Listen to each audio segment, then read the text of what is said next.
Hi guys, ito po meron na po tayong ube. Ayan, bunga. May bunga po kami ng ube. Papatay na ang puno. Kaya pwede na itong kunin. Wow, nasasako lang po siya oh. Dito ko lang po siya sa sako itinanim.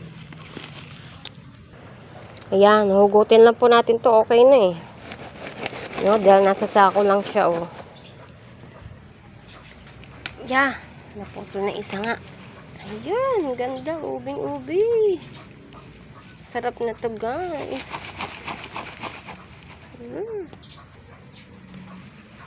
Sasako lang siya pero ang daming ugat kasi.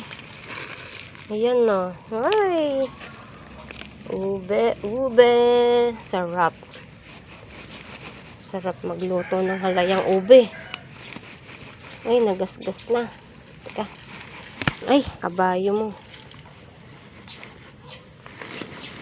Ayan, ang laki oh.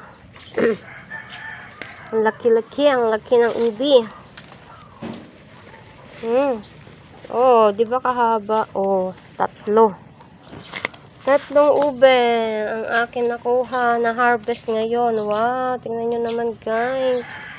Grabe naman ang korte niyan. Wow, ang ganda oh. Ayan, ang aming ube. Wow. Ganda ng aking ube guys. Ayan. Tatlo. Pwede na tayong halaya. Halayang ube. For today. Wow.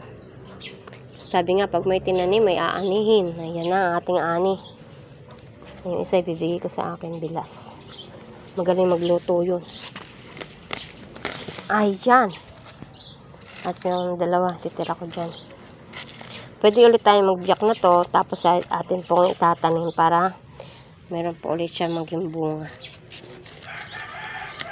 Ay, kabayo. Ayaw. Ayan, oh. Yeah. Ang ganda, grabe. Bibigay natin. May ugat pa. Meron pang lupa. Hanabel, ube. Hanabel. Tanim ko na ube. Bigla ka, ilan taon yan? Ilang taon? May ilang taon ba to? May isang taon yata, oh. Bigay pa to ni Chechay. Piniraso kong ganon. Pwede ka pala magtanim. Tapos ayan, oh. Tatlo, tatlo. Sa isa na yan. Pwede magtanim dyan?